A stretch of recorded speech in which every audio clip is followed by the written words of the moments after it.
Did you know there's a book in the Bible that never once mentions God? No temple, no sacrifice, no prayer.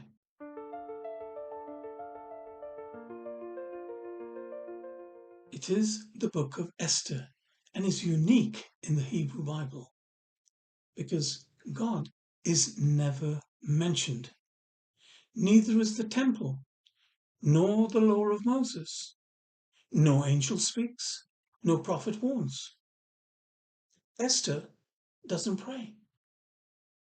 Her uncle Mordecai doesn't offer sacrifice, and yet this book is read aloud every year during the festival of Purim, with cheers and costumes and celebration. Festival of Purim? Where do we find that in the Mosaic Law? The simple answer is we don't. See, the Book of Esther is set in the time of the Persian Empire after the Babylonian exile, but before the arrival of Jesus. Now, many Jews remained in exile even after Cyrus allowed their return. And the heroes of this story in Esther, Queen Esther and her uncle Mordecai, they didn't return to Jerusalem. They stayed, they survived, and even rose to power in Persia. Queen Esther never appeals to a prophet or a priest. She fasts, yes, but in secret. Her courage isn't framed in obedience to the law. No, it's framed about saving her people through palace politics. Now, notice how Queen Esther's uncle Mordecai suggests she may be specially positioned to save the people. In Esther chapter 4 and verse 14, we read,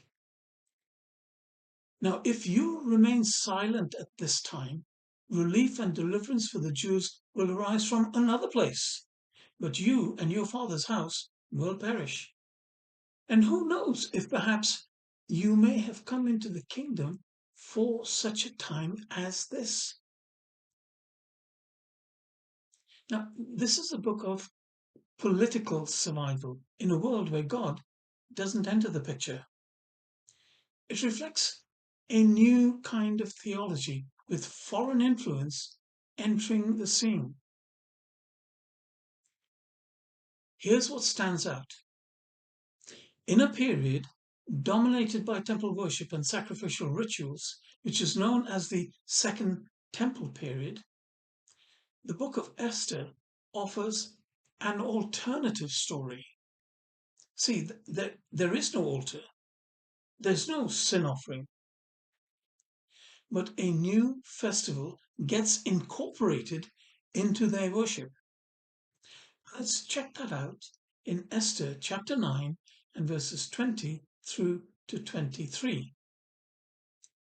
Mordecai recorded these events and sent letters to all the Jews in all the provinces of King Xerxes, both near and far, to establish among them an annual celebration on the 14th and 15th days of the month of Adar, as the days on which the Jews gained rest from their enemies, and the month in which their sorrow turned to joy and their mourning into a holiday.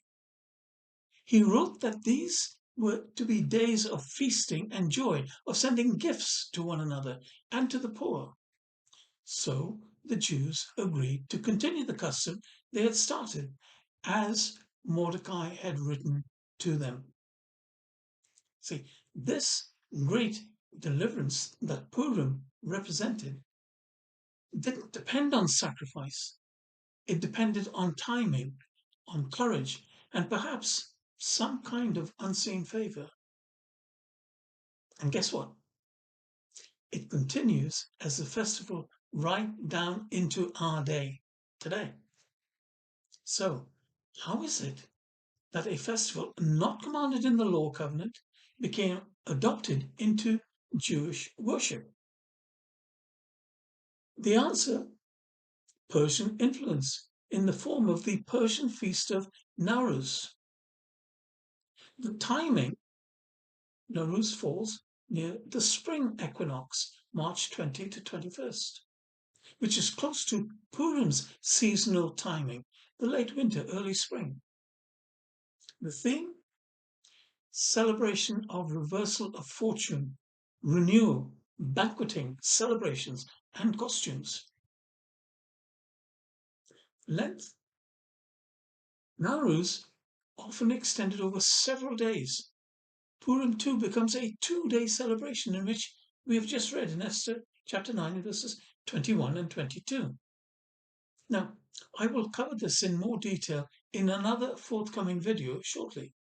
However, the point to emphasize once again is how powerful surrounding cultures corrupted the Jewish worship.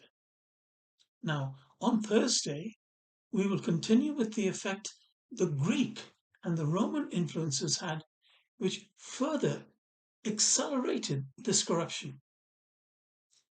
See, Esther's story reminds us how easily surrounding culture and politics can creep in and corrupt our worship.